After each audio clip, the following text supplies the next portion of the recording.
Gold, trusted gold buyers. మీరు తాకట్టు పెట్టిన బంగారాన్ని విడిపించి ఈ రోజు ఉన్న మార్కెట్ ధరకు కొనబడను.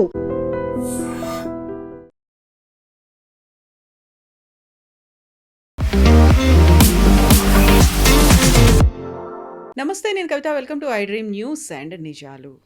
ఇరాన్ మీద అమెరికా, ఇజ్రాయెల్ దాడి కొనసాగుతూనే ఉంది. వరుసగా 7వ రోజు కూడా అది కంటిన్యూ అవుతోంది.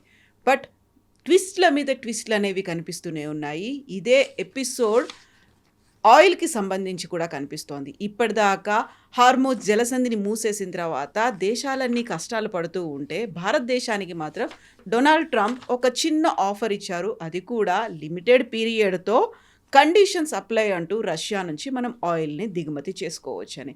బట్ ట్రంప్ చేసిన దీన్ని ఎలా చూడాలి మనం? నిజంగా భారతదేశం మీద పెత్తనం చూపిస్తున్నారా, లేకుంటే ఫ్రెండ్లీ నేచర్ అనేది కనిపిస్తోందా? ఎందుకని విమర్శలు అనేవి ఎక్కువగా వినిపిస్తున్నాయి? మనతో పాటుగా ఉన్నారు సీనియర్ జర్నలిస్ట్ సురేష్ కొచ్చాతిల్ గారు. సార్ నమస్తే. సో ఈ ఎడతెగని ఎపిసోడ్స్ అనేవి, ట్విస్ట్లు అనేవి కనిపిస్తున్నాయి యుద్ధానికి సంబంధించి. సో అదే కండిషన్ ఇప్పుడు ఆయిల్ మీద కూడా కనిపిస్తోంది. డిఫరెంట్ ఎపిసోడ్స్ ప్రతిరోజు ఒకటి కొత్తగా ఎందుకు బయటకు వస్తున్నాయి? ఇప్పుడు బేసిక్లీ ఏం జరిగిందంటే స్ట్రెయిట్ ఆఫ్ హార్మోజ్ క్లోజ్ చేశారని చెప్పారు ఇరాన్, కానీ కంప్లీట్గా క్లోజ్ చేయలేదు.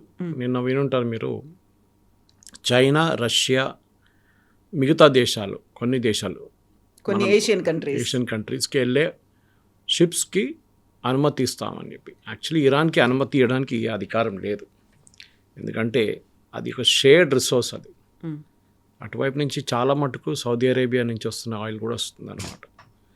యూఎస్ ఏమంటున్నారంటే ఇప్పుడు వీళ్ళు మిసైల్స్ ఫైర్ చేయడానికి కెపాసిటీ లేకుండా మేము చేసేస్తామంటున్నారు.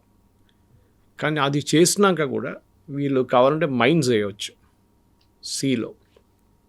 అది కాకుండా వాళ్ళ దగ్గర చిన్న చిన్న ఫాస్ట్ అటాక్ బోట్స్ ఉన్నాయి, బోత్ మ్యాన్డ్ అండ్ అన్మ్యాన్డ్. అంటే ఎవరిని నడిపించుకుంటూ వచ్చి షిప్ని కొడతారు. మొన్న ఒక షిప్ని అట్లా కొట్టారు, బ్రిటిష్ షిప్ని ఒకటి. అది జరగవచ్చు, కానీ దాని పాసిబిలిటీ చాలా తగ్గుతుంది. ఇప్పుడుకి మనకి టెన్షన్ లేదు, ఎందుకంటే మనకి 65 రోజుల ఫ్యూయల్ మన దగ్గర ఉంది, which is optimum you can store. దానికన్నా ఎక్కువ మనం స్టోర్ చేయలేము. మన అండర్ గ్రౌండ్ రిజర్వ్స్, రిఫైనరీలో ఉన్న కెపాసిటీ, మన ఏం చెప్తారు డిస్ట్రిబ్యూషన్ పాయింట్స్లో ఉన్న కెపాసిటీ. మన చర్లపల్లిలో, హైదరాబాద్లో పెద్ద డిస్ట్రిబ్యూషన్ ఉంటుంది IOCL. 65 రోజులతో మన దగ్గర, అంటే ఆల్మోస్ట్ 2 months ఫ్యూయల్ మన దగ్గర ఉంది. అది చాలా యాక్చువల్లీ. అది కాకుండా చాలా మటుకు fuel is on the way. Venezuela నుంచి, US నుంచి తెప్పించుకుంటూ ఆ ఫ్యూయల్ అంతా వస్తుంది మన వైపు. ఇది కంప్లీట్గా క్లోజ్ కాలేదు యాక్చువల్లీ. అటువైపు సౌదీ అరేబియా ఇటువైపు నుంచి కూడా పంపించచ్చు, రెడ్ సీ నుంచి తీసుకొస్తే. బట్ ప్రాబ్లం హూతీలు కూర్చున్నారు అక్కడ, వాళ్ళు గిట్ట ఫైర్ చేస్తే ప్రాబ్లం అయింది. సో మనం అర్థం చేసుకోవాలంటే ట్రంప్ ఇది ఎందుకు ఇచ్చారంటే, బేసిక్లీ దీనికన్నా ముందు బైడెన్ ఒకసారి ఇట్లా చేశారు, మీకు గుర్తుంటుంది. 12-day వార్ వచ్చినప్పుడు కూడా వీళ్ళు, దానికన్నా ముందు జరిగిన సంఘర్షాలు కూడా బైడెన్ ఏమన్నారంటే మీరు రష్యన్ ఆయిల్ కొనుక్కొని రీఫైన్ చేసి మిగతా దేశాలకు అమ్మేసుకోండి, సో ఆయిల్ ప్రైసెస్ తగ్గుతుంది అని చెప్పారు, which is a correct point. కానీ ప్రాబ్లం ఎక్కడ వస్తుందంటే దీని తర్వాత ఎన్ని రోజుల దాకా ఇది నడుస్తుంది, అది క్వశ్చన్ వస్తుంది. ఇప్పుడు మీరు అన్న దాని ప్రకారం ట్రంప్ అడ్మినిస్ట్రేషన్ ఏమో 30 రోజులు ఇచ్చారు. అది కూడా oil stranded at see, already load అయ్యి సముద్రంలో వెయిట్ చేస్తున్నవి. అదేమవుతుందంటే ఈ ఆయిల్ అనేది కెపాసిటీ కొంచెమే ఉంటుంది స్టోర్ చేయడానికి. గ్యాస్ అసలు పాసిబిలిటీ లేదు, గ్యాస్ చాలా తక్కువ. సో ఈ ఆయిల్ని ఎక్కడైనా పంపించాల్సి వస్తుంది. సో వీళ్ళేం చేస్తుంటే పెద్ద క్రూడ్ క్యారియర్స్ తెచ్చుకొని దాంట్లో లోడ్ చేసేస్తారు. లోడ్ చేసి ఫ్లాగ్ బెటర్, దానికి ఫ్లాగ్ బెటర్ ఏం చేస్తారు, ఎవరి దగ్గర నుంచి ఆర్డర్ వచ్చిందంటే అప్పుడు ఫ్లాగ్ ఎక్కిచ్చేస్తారు వాళ్ళు. యూజువలీ లోకంలో ఉన్న ఆల్మోస్ట్ చాలా మటుకు షిప్స్కి లైబీరియన్ ఫ్లాగ్స్ పెడతారు. మీరు అడగవచ్చు లైబీరియా ఎక్కడ ఉందని, నాకు కూడా తెలియదు, అక్కడ ఆఫ్రికాలో ఉండొచ్చు. సో లైబీరియన్ ఫ్లాగ్ ఎందుకు పెడతారంటే మన దగ్గర నాగాలాండ్ నుంచి బస్సులు తెచ్చుకుంటారు, అట్లని ట్యాక్సులు తక్కువ అని చెప్పి. లైబీరియన్ ఇస్ కొంచెం ఏం చెప్తారు, ఒక రూల్స్ రెగ్యులేషన్ లేకుండా నడిపించచ్చు లైబీరియన్ దాన్ని. కానీ ఇప్పుడు జరుగుతున్న దాంట్లో మనకి రష్యా దగ్గర నుంచి కొనాల్సింది ఆల్మోస్ట్ 6 ట్యాంకర్లు మన దగ్గర రెడీ ఉన్నాయంట, అట్ సీ. అది మనం తీసుకోవచ్చు ఇప్పుడు ఇమీడియట్గా. అది మన వైపు తీసుకొస్తే నెక్స్ట్ ఒక 2 months, అది కూడా 1 or 2 months మనం వస్తున్న స్టాక్తో నడిపించుకోవచ్చు. మనం రష్యా దగ్గర నుంచి ఒకటే కాదు, మనం గయానా దగ్గర నుంచి కొంటున్నాం, వెనజువేలా దగ్గర నుంచి కొంటున్నాం, మనం US దగ్గర నుంచి కొంటున్నాం, చాలా దేశాల నుంచి మనం కొంటున్నాం. It's not only west Asia. West Asia I think మన టోటల్ బయింగ్ కెపాసిటీలో 25 నుంచి 30%. రష్యా నుంచి మనం చాలా తెప్పించుకున్నప్పుడు లాస్ట్ ఇయర్ పీక్స్ రష్యన్ సీజన్లో మనం సౌదీ అరేబియా నుంచి చాలా తగ్గించేసాం, ఇరాన్ నుంచి కొనట్లేదు. So strait of Hormuz is not a factor for us at all. కానీ మనకు ఒక్క ఫ్యాక్టర్ ఉంది, క్రూడ్ ఆయిల్ కాదు. క్రూడ్ ఆయిల్ కాకుండా చాలా మటుకు మిగతా ప్రోడక్ట్స్ ఉన్నాయి, అది మనం చూసుకోవాలన్నమాట. దానికి ట్రంప్ ఇంకా ఏం చెప్పలేదు. For example gas, Yeah. దీంట్లో 2 టైప్ గ్యాసెస్ ఉంటాయి. ఒకటి సిఎన్జి ఉంటుంది, దగ్గర ఎల్ఎన్జి ఉంటుంది. సో దీనికి ఇప్పుడు మీరు చూస్తున్నారు బ్రిటన్లో, which is a big gas consumer, వాళ్ళకి 65% పెరిగింది 1 డేలో. With in 1 day it increase from 51 first, దాని తర్వాత 65%కి పెరిగింది గ్యాస్ ప్రైసెస్. ఇప్పుడు వాళ్ళు ఏం చేస్తున్నారంటే, వాళ్ళు రష్యా దగ్గర నుంచి ఒక పైప్ లైన్ ఉంది, రష్యా నుంచి వచ్చి యూక్రెయిన్కి వచ్చి, యూక్రెయిన్ నుంచి రష్యా యూరోప్కి వస్తుంది.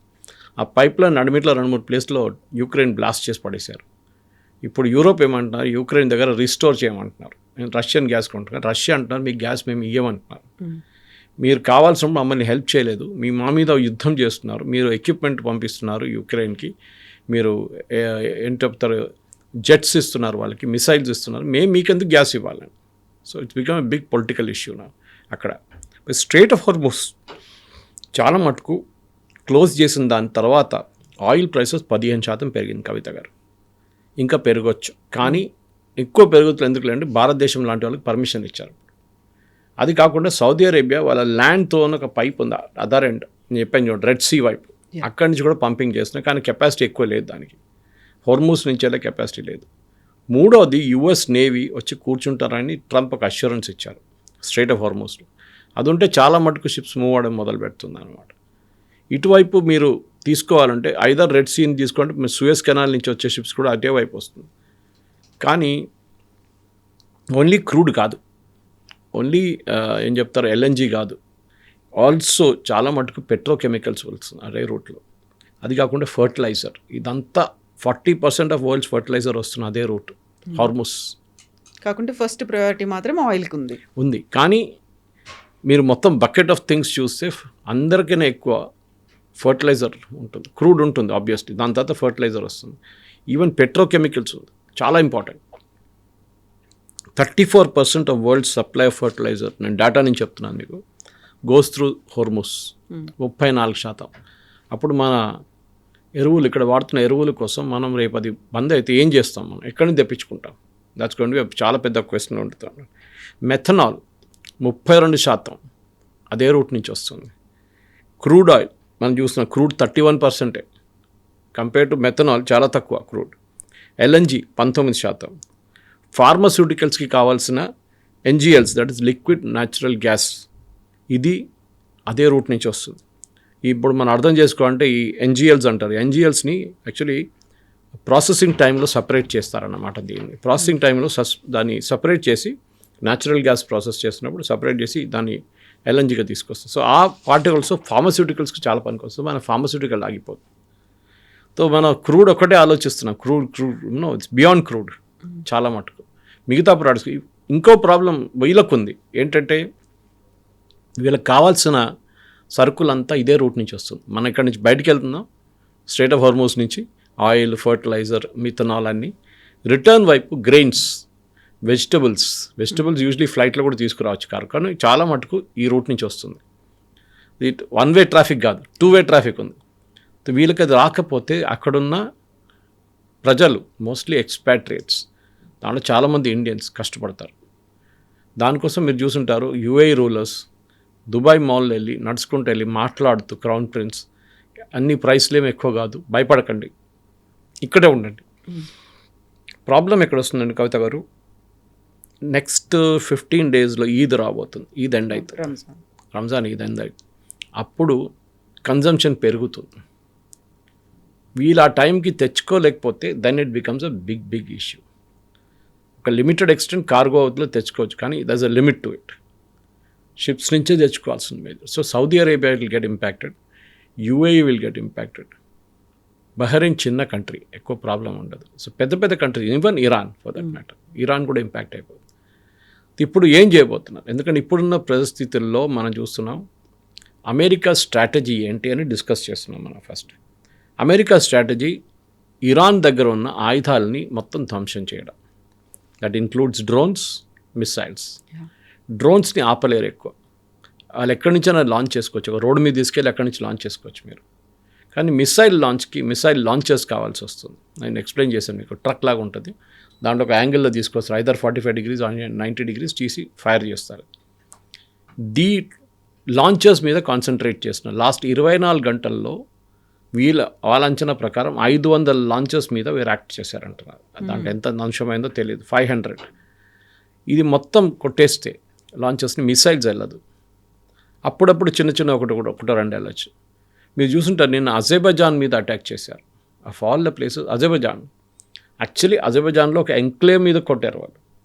అజర్బైజాన్లో చాలా రోజుల నుంచి ఒక గొడవ నడుస్తుంది, మీకు తెలిసి ఉంటుంది. ఆర్మేనియా అండ్ అజర్బైజాన్ నకోర్నో కారబాగ్ అని చెప్పేసి ఒక ఏరియా కోసం పోరాడుతున్నారు వాళ్ళు. ట్రంప్ చెప్పారు అన్నమాట, ఆ ఇద్దరు యుద్ధాన్ని ఆపాను అనేది. ఆ యుద్ధం కన్నా అది ఇంకా కాలేదు, నడుస్తుంది అది ఇంకా, అంటే అంత ఫుల్ ఫ్లెడ్జ్ కాకుండా. కానీ అక్కడ వచ్చి కొట్టారు ఇప్పుడు. So Azerbaijan is got wild, ఎందుకంటే it's Muslim country, Islamic country. మీరెట్లా మమ్మల్ని కొడతారని చెప్పి వాళ్ళు ఇప్పుడు ఇరాన్ మీద పడుతున్నారు. ఇరాన్ ఏమంటారు, మేమే కొట్టనే లేదు మీ మీద, ఇది చేసేది ఇజ్రాయెల్ పని ఇదంతా, కావాలని చెప్పి వాళ్ళు ఎక్కడి నుంచో ఫైర్ చేసి మా పేరు మీద పెడుతున్నారు. ఇరాన్ కొట్టారు అంటున్నారు, మేము కొట్టలేదు అంటున్నారు. ఇదే డైలాగ్ ఇరాన్ సైప్రస్ మీద చెప్పారు. సైప్రస్ RAF బేస్ మీద కొట్టినప్పుడు కూడా ఇదే మాట అన్నారు, మేము చేయలేదు, ఇంకెవరో చేస్తున్నారు, మా పేరు స్పాయిల్ చేయడానికి ఇంకెవరో చేస్తున్నారు. సరే, అది సపరేట్గా పెడదాం, అది ఇప్పుడు మనం బిలీవ్ చేయలేం దాన్ని. కానీ ఇప్పుడున్న పరిస్థితుల్లో నెక్స్ట్ 5 days చాలా క్రూషియల్గా ఉంటుంది. నెక్స్ట్ 5 daysలో ప్రెసిడెంట్ ట్రంప్ ఆయన ఈ వార్ ఎండింగ్ గేమ్కి రాకపోతే పెద్ద ప్రాబ్లం కాబోతుంది. ఆయన వారైతే మొదలుపెట్టాడు. ఇప్పుడు చూడండి, ఆయన 5 స్టేట్మెంట్లు ఇచ్చారు లాస్ట్ 36 hours. ఫస్ట్ దాంట్లో చెప్పారు, ఇరానియన్ ప్రజలు మీరందరూ రోడ్డు మీదకి రండి, వచ్చి పోరాటం చేయండి అని, ప్రొటెస్ట్లు చేయాలి. Within 8 hours it changed.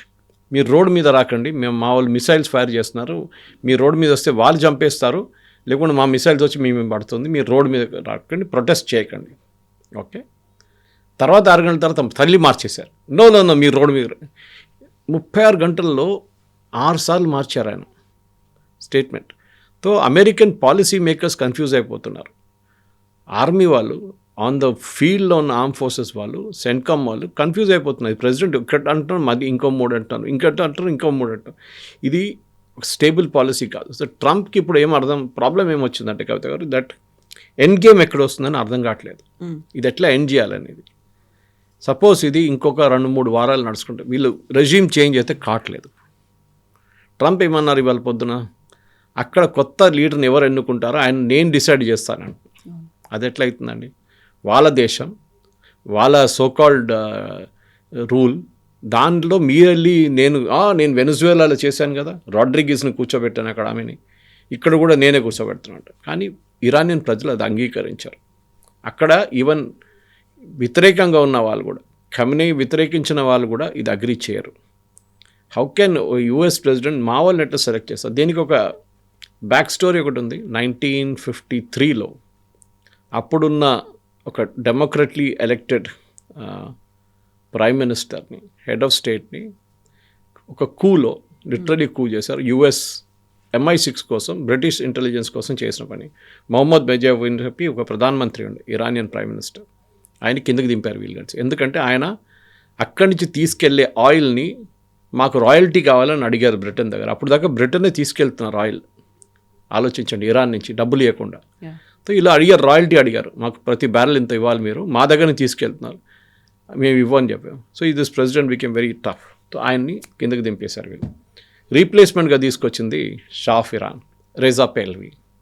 ఆయన 53 నుంచి 79 దాకా రూల్ చేశారు. దాని తర్వాత ఖొమేనీ వచ్చారు, మనకు స్టోరీ అంతా తెలుసు.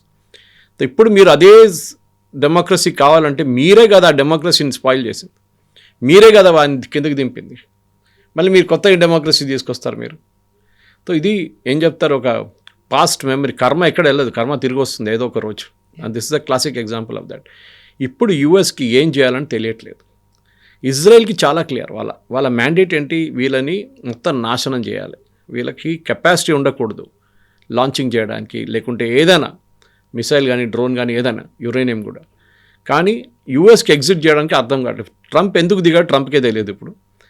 ఒక వార్ ఆపడం అంటే మోదీ గారు చేసినప్పుడు మనందరూ మన దేశంలో సోకాల్డ్ ఆర్మ్ చైర్ ఎక్స్పర్ట్స్ చాలామంది ఉన్నారు. మోదీ గారు ఎందుకు ఆపారు, 4 రోజుల్లో ఇంకో 2 రోజులు ఉంటే మనం కరాచీ కొట్టేస్తుండే, పాకిస్తాన్ లేకుండా అయిపోతుండే, ఇస్లామాబాద్ మన చేతిలో ఉంటుండే, మన ఆర్మీ అక్కడ వెళ్ళి కూర్చుంటుండే. అదే గ్రౌండ్ సిచ్యువేషన్ ఇంకొకటి ఉంటుంది. యుద్ధం స్టార్ట్ చేయడం చాలా ఈజీ. రష్యా యుక్రెయిన్ వార్ మొదలైనప్పుడు అందరు అన్నారు పుటిన్ 2 వారాల్లో ఫినిష్ చేసేస్తాడు, అయిపోతుంది అన్నారు. 4 సంవత్సరాలు అయింది. 1,00,000 మంది ఎక్కడ, 1,00,000 మంది అక్కడ చనిపోయారు. No result. ఇప్పుడు కూడా నడుస్తుంది. ఇప్పుడు అందరు మర్చిపోయారు. యాక్చువల్లీ అక్కడ యుద్ధం ఉందనేది మర్చిపోయారు పాపం. వాళ్ళిద్దరు కొట్టుకుంటున్నారు. ఎన్ని మంది వచ్చినా ఎంతమంది పోయారో తెలియదు ఇప్పుడు లాస్ట్ 1 మంత్లో. ఇటువైపు చూడండి, పాకిస్తాన్ ఆఫ్ఘనిస్తాన్ కొట్టుకుంటున్నారు. ఎవడు పట్టించుకోవట్లేదు. అది కూడా పాకిస్తాన్ నిన్న కూడా ఏదో బాంబింగ్ చేశారంటున్నారు. ఇది పర్టికులర్ ఏం ప్రాబ్లం అంటే ప్రెసిడెంట్ ట్రంప్కి ఈ వార్ మన మోదీ గారు ఆపినప్పుడు ఏమన్నారు, మన ఆబ్జెక్టివ్ మనం మీట్ అయిపోయాం. ఇజ్రాయెల్ గాజా కూడా అదే అన్నారు, వారంలో అయిపోతుంది, ఒక 10 డేస్లో Israel will finish them of అన్నారు. ఇప్పుడు అది కూడా 2 సంవత్సరాలు 3 సంవత్సరాలు అవుతుంది, నథింగ్, నో రిజల్ట్. ఇప్పుడు కూడా అక్కడ బాంబింగ్, ఇక్కడ బాంబింగ్ నడుస్తుంది. మోదీ గారు ఎందుకు ఆపారంటే వాట్ ఈజ్ యువర్ ఆబ్జెక్టివ్? మీ ఆబ్జెక్టివ్ టెర్రరిస్ట్ క్యాంప్ని కొట్టడం. కొట్టామా, అయిపోయింది.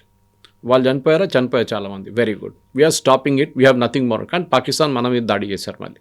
So we have to hit back. And మనకు తెలిసిందే 4వ రోజు మొత్తం ఫినిష్ అయినప్పుడు వాళ్ళు సీజ్ ఫైర్ అడిగారు మన దగ్గర, కిరాణా హిల్స్ కొట్టిన తర్వాత. We agree to. అక్కడే వస్తుంది. ఇప్పుడు ట్రంప్కి యుద్ధం ఆపాలంటే ఏ పొజిషన్ మీద తీసుకొచ్చి ఆపుతారు? నేను అక్కడ రెజీమ్ మార్చలేదు. రెజీమ్ అదే రెజీమ్ ఉంది ఇప్పుడు కూడా. వెనిజువేలాలో ఇంత మాట్లాడతారు కానీ ఆయన ఇప్పుడు కూడా మడూరో వాళ్ళ మనుషులే ఉన్నారు. పేర్లు మారారు అంతే. Maduro government is still there. It is Rodriguez is running the government. అంత ఇంకేం డిఫరెన్స్ లేదు అక్కడ. వాళ్ళ మినిస్టర్స్ ఉన్నారు, వాళ్ళ దాంట్లో ఉన్న క్యాబినెట్ ఉన్నారు, వాళ్ళ ఆర్మీ చీఫ్ ఉన్నారు, అందరూ వాళ్ళే ఉన్నారు. పేరు ఒకటే మార్చారు అంతే. ఇక్కడ కూడా అది చేయాలని ట్రంప్ ట్రై చేస్తున్నారు Kavitha garu. I think that is will be, ఏ దేశం అంగీకరించారు. బట్ అక్కడ ఆ కండిషన్ ఉంటే ఇప్పుడు మనమేమో రష్యా ఆయిల్ని మనం ఇంపోర్ట్ చేసుకోవచ్చు అనేది మళ్ళీ ఇంకొక చిన్న కండిషన్స్తో పెట్టినప్పుడు కూడా ఆయనే అంటాడు రష్యా నుంచి మనం ఆయిల్ కొనుక్కోవద్దని. ఒకవేళ మీరు కొనుక్కుంటే నేను ఎక్కువ ఇంపోజ్ చేస్తాను మీ మీద ట్యాక్సులు, టారిఫ్లు అన్నాడు. ఆ తర్వాత మీరు ఇండైరెక్ట్గా ఉక్రెయిన్ వార్కి హెల్ప్ చేస్తున్నట్టుగా అవుతోంది అనే మాట చెప్పి ఇప్పుడు మళ్ళీ మనకు ఒక ఫ్రెండ్షిప్ లాగా ఏదో మీకు ఒక సాఫ్ట్ కార్నర్ ఉంది అన్నట్టుగా 30 days ఒక లిమిట్తో మళ్ళీ మనకి ఇస్తున్నాడు అంటే వై హీఈస్ కంట్రోలింగ్ అస్? మన మీద ఆయన పెత్తనం ఏంటి? మనం ఎందుకు ఆయన చెప్పినట్టుగా వింటున్నాం? మన గవర్నెన్స్ బ్యాడ్ ఉందా, లేకపోతే ఆయన టూ లీనియన్స్ అయిపోయిందా? ఎందుకు ట్రంప్ మన మీద అంతలా ప్రెషర్ పెడుతున్నాడు అనే ఒక మాట. ఈ వార్ మొదలైనప్పుడు శనివారం రోజు పొద్దున్న నేను ఒక ట్వీట్ చేశాను, సేయింగ్ దట్ ట్రంప్ మన మీద 25% టారిఫ్ పెట్టబోతున్నాడు. అది దేనికని అడగండి, రష్యన్ ఆయిల్ కొనాలి అని చెప్పి. కొనకపోతే మేము 25% టారిఫ్ పెడతాం మీ మీద. అదే జరిగింది. ఇప్పుడు టారిఫ్ లేదు, కాకపోతే 30 days టారిఫ్ లేదు కాదు, ఇప్పుడు టారిఫ్ పెట్టలేరు. Even if you by Russian oil today tariff పెట్టలేరు, ఎందుకంటే అది సుప్రీంకోర్టు కొట్టుపడేశారు అది. సో ఆయనకు అది ఆప్షన్ లేదు. ఇప్పుడు ఉన్న 15% మ్యాక్సిమం, అంతే, దానికన్నా ఎక్కువ ఆయన చేయలేరు. కానీ ఈ కెన్ డూ అదర్ థింగ్స్. మన మీద మిగతా కండిషన్స్ పెడతారు, లేకుంటే ఇంకేదైనా ఇష్యూ క్రియేట్ చేస్తారు, చేయొచ్చు కావాలంటే. కానీ మేజర్గా రష్యా దగ్గర నుంచి ఆయిల్ ఎందుకు కొంటున్నాం అంటే, ఒకటి, ఈ 3వ 4వ రోజు పుటిన్ ఒక స్టేట్మెంట్ ఇష్యూ చేశారు that we are ready to give oil to India because India మాకు ప్రాబ్లం ఉన్నప్పుడు మాతో నిలబడిన నేషన్. ఎవరు కొనకపోతే మా దగ్గర ఇండియా కొనుక్కున్నారు ఆయిల్. వాళ్ళ మీద శాంక్షన్స్ వేశారు, అప్పుడు కూడా మా దగ్గర కొనుక్కున్నారు ఇంకా 6 నెలలు. ఆలోచించండి. So we will help. అదే టైంలో నేను చెప్పాను చూడండి, యుక్రెయిన్ నుంచి వెళ్తే పైప్ లైన్ గురించి చెప్పారు. ఓకే, మేము యూరోప్కి గ్యాస్ ఇవ్వము, that's it.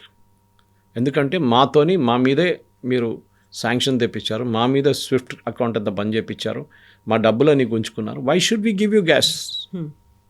Simple as that. Correct కదా? మనకి ఎవరైనా హెల్ప్ చేసినప్పుడు, మనం ప్రాబ్లంలో ఉన్నప్పుడు వాళ్ళని ఎప్పుడు మనం మర్చిపోం. Same case what Putin is saying. ఇప్పుడు ఇచ్చిన కండిషన్ ప్రకారం అట్ సీ ఉన్న ట్యాంకర్స్ చాలా ఉంటుంది. అట్ సీ షాడో ట్యాంకర్స్ అంటారు దాన్ని, షాడో షిప్స్, షాడో ట్యాంకర్స్ అంటారు. ఇది తిరుగుతూనే ఉంటుంది సీలో. ఒక ప్లేస్లో వెళ్ళి ఒక 2 రోజులు ఉంటుంది, మళ్ళీ అక్కడి నుంచి ఇంకో ప్లేస్కి వెళ్తుంది, అక్కడి నుంచి 3వ ప్లేస్కి వెళ్తుంది. లాస్ట్లో ఎవడో అడుగుతారు, ఏముందా అని, అంటే గ్యాసోలిన్ ఉందా, ఓకే తెచ్చుకో, ఎంత పర్ బ్యారెల్ ఇంత, ఓకే రెడీ, చాలా మేము కొనుక్కుంటామంటారు. ఇది చాలా మటుకు నేటో షిప్స్ ఆపారు దీన్ని. చాలా రోజులు నడుస్తుంది గేమ్ అది. హై సీజ్లో నేటో ట్రూప్స్ పట్టుకుంటున్నారు, ఈ షిప్స్ని పట్టుకొని తీసుకెళ్ళిపోతాం. మొన్న కూడా చూసాం, ఇరాన్ నుంచి వచ్చిన 2 షిప్లు మనమే పట్టుకున్నాం. ఓకే, అంటే ఇది ఒక గేమ్. ఇది పొలిటికల్ గేమ్. ఈ ఆయిల్ అనేది ఇప్పుడు పెద్ద మార్కెట్లో పెద్ద ఇష్యూ అయిపోయింది. కానీ మన దగ్గర మన ప్రేక్షకులు నేనేం చెప్పాలనుకుంటా, మీరు ప్యానిక్ కాక్కర్లేదు. ఇక్కడ కొంతమంది సోకాల్డ్ ఎక్స్పర్ట్స్ టెలివిజన్ స్టూడియో కానీ న్యూస్ పేపర్లో కూడా చూశాను వాళ్ళ ఆర్టికల్స్లో, కొంతమంది లేనిపోయిన పుకార్లు చెప్తున్నారు. గవర్నమెంట్ ఆఫ్ ఇండియా కూడా చాలా క్లియర్గా చెప్పారు, మన దగ్గర మోర్ దాన్ అడిక్వేట్ ఉంది, మనం రష్యన్ ఆయిల్ కొంటున్నాం, వీఆర్ బయింగ్ వెనిజువేలన్ ఆయిల్, మీరు ఏ టెన్షన్ పడక్కర్లేదని. సో సోషల్ మీడియాలో ఒక వీడియో కనిపించింది. పంజాబ్లో ఒక పర్సన్ వాటర్ ట్యాంకర్ని పెట్రోల్ బంక్కి తీసుకెళ్ళి దాంట్లో 1000 లీటర్స్ పెట్రోల్ కొట్టించాడు అనేది. ఆయన పిచ్చోడు అంతే, ఇంకేం చెప్పలేము. బికాజ్ మీరు ఎన్ని రోజులు స్టోర్ చేస్తారు దాన్ని, దేనికి వాడుకుంటారు? మీరు ట్రాక్టర్లో వాడుకుంటారా? Okay, I can make sense. కానీ ఏం మన దగ్గర ఇదే ప్రాబ్లం కాబట్టి మీరు గుర్తుంటుంది, ఇప్పుడు ప్రైసెస్ ఆయిల్ ముందు వారంకి మారుతుండే ఆయిల్ ప్రైసెస్. ఒకసారి ₹2 పెంచుతారు, మళ్ళీ ₹1 తగ్గిస్తారు.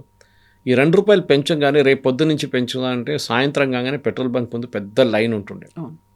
దాంట్లో మర్సిడీస్ బెంజ్ నడిపిస్తున్నాడు కూడా లైన్లో వచ్చి నిలబడతాడు. మీరు ఫుల్ ట్యాంక్ కొట్టినా కూడా మీరు ఎంత సేవ్ చేస్తారు? $200, $300, $400 అంతే కదా. ఒక కార్ ఫుల్ ట్యాంక్ కొట్టిస్తే దానికైనా ఎక్కువ ఏదో మీరు సేవ్ చేయరు. మ్యాక్సిమం ₹1000 ఉండొచ్చు పెద్ద కార్స్లో. ఎందుకు ఇంత ప్యానిక్? అదే అర్థం కావట్లేదు. ఇప్పుడు కూడా అంతే, there no need to panic. ఎందుకంటే మనది మోర్ దాన్ ఎనఫ్. మన దగ్గర మనం ఎప్పుడు మాట్లాడుతూ ఉంటాం చూడండి, అండర్ గ్రౌండ్ స్టోరేజ్ ట్యాంక్స్ ఇవాళ వచ్చింది. సాల్ట్ క్యావెన్స్లో కూడా మనం స్టోర్ చేస్తున్నామంట. సాల్ట్ తీసిన క్యావెన్స్ ఉంటుంది, దాంట్లో కూడా మనం యూఆర్ స్టోరింగ్ పెట్రోలియం ప్రోడక్ట్స్. కానీ ఇప్పుడు జరుగుతుంది ఎందుకంటే ప్రాబ్లం మెయిన్గా ఈజ్ విత్ ఖతార్ దగ్గర ఉన్న ఈ గ్యాస్ మనం తీయలేకపోతున్నాం బయటికి. అది మనం already Petronet force major class వేసారు నిన్న. అంటే మీరు కండిషన్స్ ఇప్పుడు ఇట్లా ఉంది, మేము కూడా ఏం చేయలేము, మేము కూడా తీసుకోలేకపోతున్నాం మీ దగ్గర నుంచి, మీరు కూడా ఆపేశారు ప్రొడక్షన్ అని చెప్పి. ఆయిల్ స్టోర్ చేసుకోవచ్చు, గ్యాస్ స్టోర్ చేసుకోలేము. So it's gonna be a problem. మన ఇండస్ట్రీస్కి ప్రాబ్లం వస్తుంది. కానీ మనం యూరోప్ లాగా మనం ఎక్కువ గ్యాస్ హీటింగ్ అంతా వాడడం మనం. So that is a great advantage మనకి. కానీ గ్యాస్ ప్రైసెస్ 51% నిన్న పెరిగింది బ్రిటన్లో ఒక రోజులో. చూద్దాం అది నెక్స్ట్ 2-3 డేస్లో ఏమవుతుంది. రష్యా మళ్ళీ అలౌ చేస్తారా, అది వాళ్ళ పైప్ లైన్ నుంచి మళ్ళీ పంపింగ్ అలౌ చేస్తే గ్యాస్ ప్రైసెస్ మళ్ళీ తగ్గుతుంది. కానీ ఓవరాల్గా ప్రెసిడెంట్ ట్రంప్కి ఒక ఎండ్ గేమ్ లేదు, అది పెద్ద ఇష్యూ అయిపోయింది. ఎక్కడ ఆపాలని అర్థం కావట్లేదు. డైలీ ఫస్ట్ డే సాటర్డే నుంచి నిన్న 6th డే ఈవినింగ్ దాకా ఇరాన్ ఫైర్ చేసే మిస్సైల్స్ 80% తగ్గింది, డ్రోన్లు 72% తగ్గింది. అంటే 2 things మస్ట్ బి హ్యాపెనింగ్. 2 కారణాలు ఉండొచ్చు. ఒకటి, వీళ్ళ దగ్గర ఆయుధాలు అయిపోతున్నాయి, తో బంద్ చేసేస్తున్నారు. రెండవది, వీళ్ళు సేవ్ చేసుకుంటున్నారు. డైలీ 50 కొట్టక్కర్లేదు, డైలీ 100 కొట్టక్కర్లేదు, డైలీ 200 డ్రోన్లు కొట్టక్కర్లేదు. మనం రోజుకి 10 డ్రోన్లు కొడదాం డిఫరెంట్ డైరెక్షన్స్లో, చాలు. వీళ్ళు ఎప్పుడు భయపడి ఉంటారు, ఎప్పుడు టెన్షన్లో ఉంటారు. ఇది మనం ఒక నెల కోర్సు నడిపిస్తే Trump has to take a decision, exit.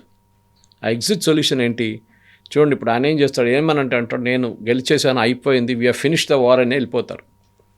ఇది 11 నెలల ముందు కూడా జరిగిన ఇదే సీన్. అప్పుడు జూన్లో జరిగింది ఏంటి, మేము మొత్తం ఇరానియన్ న్యూక్లియర్ స్ట్రక్చర్ని కొట్టి పడేసాం, వీఆర్ డిస్ట్రాయిడ్ ఇట్ అన్నారు.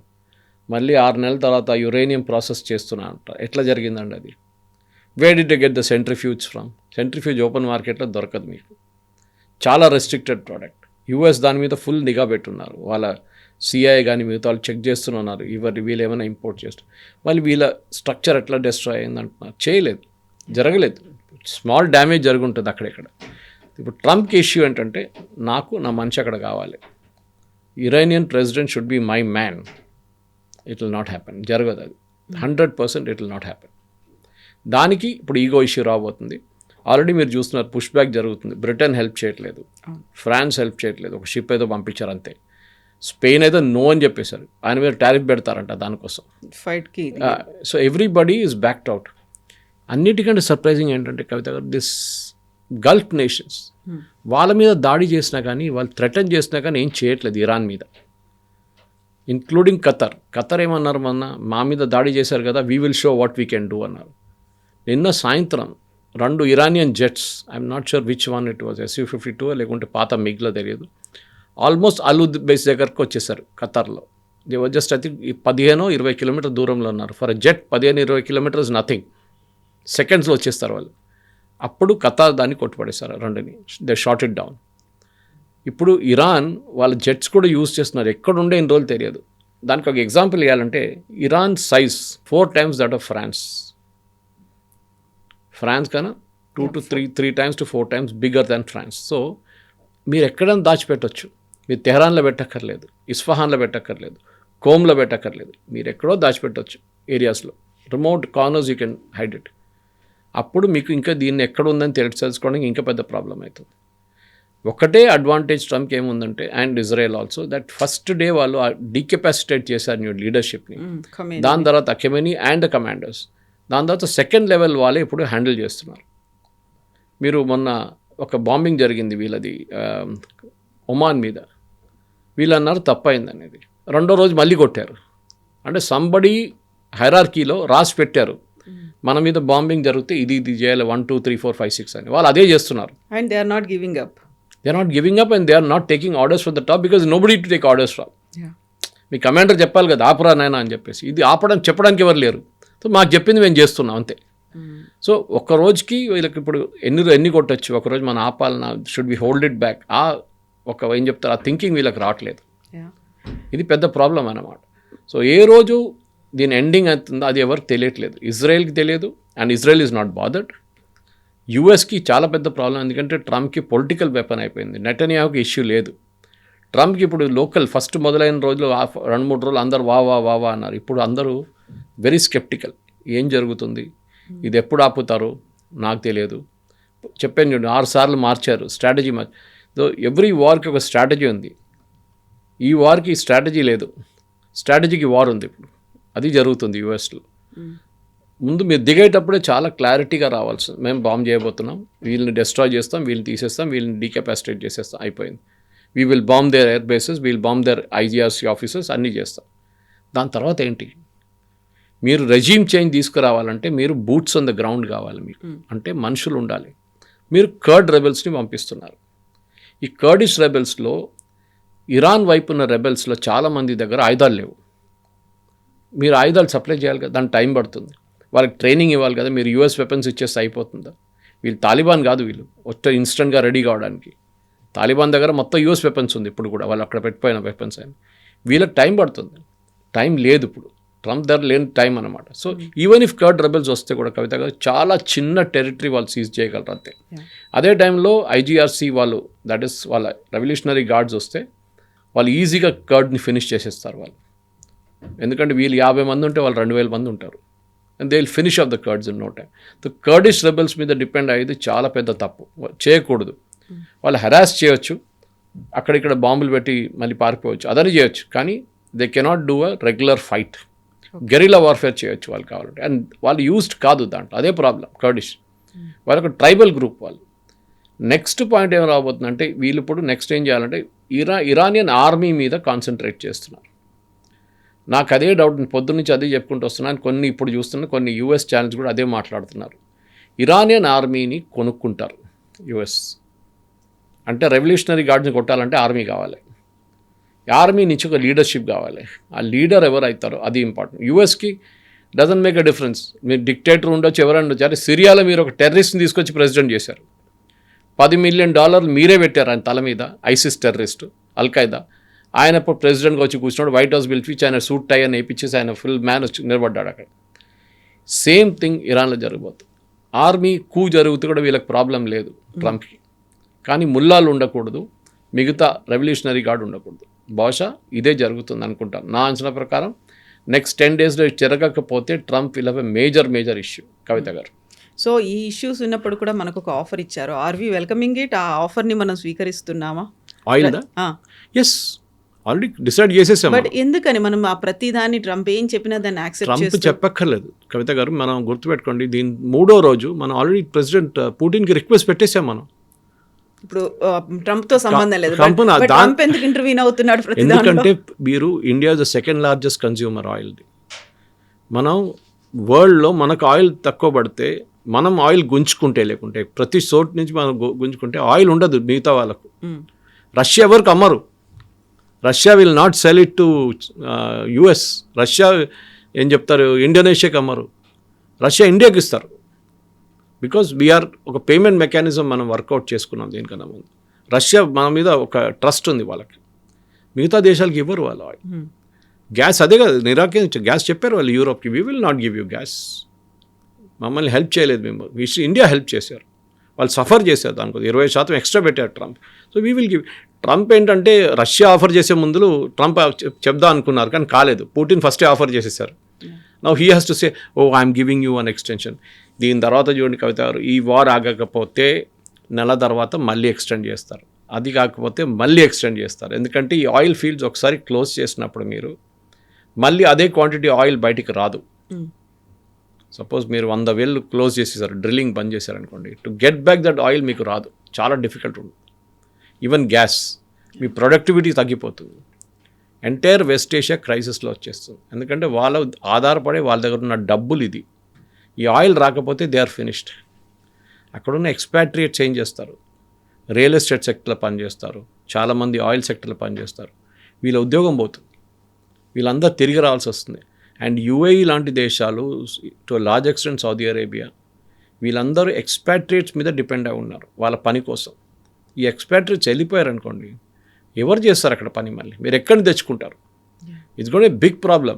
మనం అనుకుంటాం ఇప్పుడు ఈద్ అయినాక వెళ్ళిపోతారు అందరూ, తిరిగి రాకపోతే వీళ్ళు ఛత్ పూజకి వెళ్తారు బీహారీ వాళ్ళు, మరి రారు 2 నెలల దాకా. ఏం చేస్తారు అప్పుడు? మా వైపు కేరళలో మొత్తం షాపులన్నీ బంద్ అయిపోతాయి. 2 months ఛత్ పూజ కాగానే 1 month హాలిడే. పెట్రోల్ బంక్లో ఎవడు కనిపించాడు మీకు, రెస్టారెంట్లు ఎవరు ఉండరు, షాప్స్లో ఎవరు ఉండరు. ఎందుకు? అంతా బీహారీ వాళ్ళు ఉంటారు అక్కడ, బీహారీ అండ్ బెంగాలీస్ అంతే. వీళ్ళు దుర్గా పూజకి వెళ్తారు, వీళ్ళు ఛత్ పూజకి వెళ్తారు. ఇది జరగబోయేది ఇప్పుడు. ఇఫ్ ఎక్స్పాట్రియేట్స్ డోంట్ రిటర్న్, ఎందుకంటే ఇంకోటి నిన్న అది కూడా చెప్పారు, ఎక్స్పాట్రియేట్స్ యూఎస్ నుంచి, యూకే నుంచి, యూరోప్ నుంచి వచ్చి చాలామంది దుబాయ్లో ఉంటున్నారు. ఇప్పుడు వాళ్ళు ఇప్పుడు మనం మాట్లాడుతున్న రికార్డింగ్ కన్నా గంట సేపు ముందు 4 సార్లు సైరన్ మోగింది. 4 సార్లు. They are not used to it. Israeli citizens used ఉన్నారు, వాళ్ళు అప్పుడే షెల్టర్కి వెళ్ళిపోతారు. వాళ్ళ ఫోన్లో ఒక అలామ్ వస్తుంది, they to go to the shelter immediately. ఇది Dubai citizens, they are not used to it. వాళ్ళు ఏంటంటే ఒక లగ్జూరియస్ లైఫ్ లీడ్ చేస్తున్నారు. సడన్గా ఉన్నారు బిందాస్ అండ్ లగ్జూరియస్ లైఫ్. అండ్ మిమ్మల్ని వెళ్ళి షెల్టర్లో కూర్చోమంటే మీరు ఏంటి, అక్కడ అందరు వస్తున్నారు, పబ్లిక్ వస్తున్నారు, మేము ఎట్లా కూర్చుంటాం అక్కడ? మా పెద్ద ఇల్లు ఉండే. Sorry, this is the real world. Welcome to the real world. మీరు యుద్ధం అంటే ఇది. యుద్ధం ఏదో రొమాన్స్ కాదు. And you have to suffer. That's only other go. And God forbid జరగకూడదు, కానీ ఇది 15-20 రోజులు ఎక్స్టెండ్ అయితే ట్రంప్ ఉద్యోగం పోతుంది, అదొకటి. Trump will lose his mid term elections. కానీ ఇక్కడ అన్నిటికంటే పెద్ద ప్రాబ్లం గల్ఫ్ స్టేట్స్కి రాబోయే ఇష్యూ. ఎయిర్ ట్రాఫిక్ పోయింది, మొత్తం ధ్వంసమైంది ఎయిర్ ట్రాఫిక్. అయితే ఇది కెరసిన్తో ఉంటుంది. ఈ జెట్ ఫ్యూయల్ అనేది కెరసిన్తో సేమ్ బర్నింగ్ పాయింట్ ఉంటుంది కవిత. దాన్ని ప్రాసెస్ చేసి పెట్టుకోలేము మనం. It's very highly inflammable. తో గ్యాసోలిన్ ప్రైసెస్తోని జెట్ ఫ్యూయల్ 52% పెరిగింది లాస్ట్ 1 వీక్లో. మీరు ఇప్పుడు ఢిల్లీకి వెళ్ళడానికి మీరు 8,000 రూపాయలు టికెట్ తీసుకుంటే it will now become 12,000 to 15,000 rupees. మీరు పెట్రోల్ బంక్ల ప్రైస్ గురించి మాట్లాడుతున్నారు, that is not a worry. అది ఎక్కడ airline ATF fuel is gone to become expensive. Of course government దగ్గర ఇంకా ట్రిక్స్ ఉన్నాయి. గవర్నమెంట్ దాన్ని కస్టమ్ డ్యూటీ తగ్గించేస్తారు, so automatically the price will come down. అది గవర్నమెంట్ ఎమర్జెన్సీ మెజర్స్లో చేస్తారు, అది ఎక్కువ పెరగదు. కానీ చెప్తున్నాను నేను, so ATF priority wise ATF is not a priority. కానీ ఇప్పుడు జెట్ ఎయిర్లైన్స్ అక్కడ సౌదీ నుంచి కానీ దుబాయ్ నుంచి they are not flying. So వాళ్ళు ఏం చేస్తారు, డంప్ చేయడానికి ట్రై చేస్తారు ఇండియాలో తీసుకొచ్చి. ఇప్పుడు ATF అదే జరగబోతుంది నెక్స్ట్ 15 డేస్లో. Indian airlines from India also, like IndiGo, air India, వీళ్ళకి చాలా పెద్ద లాస్ వచ్చింది ఈ దీంట్లో.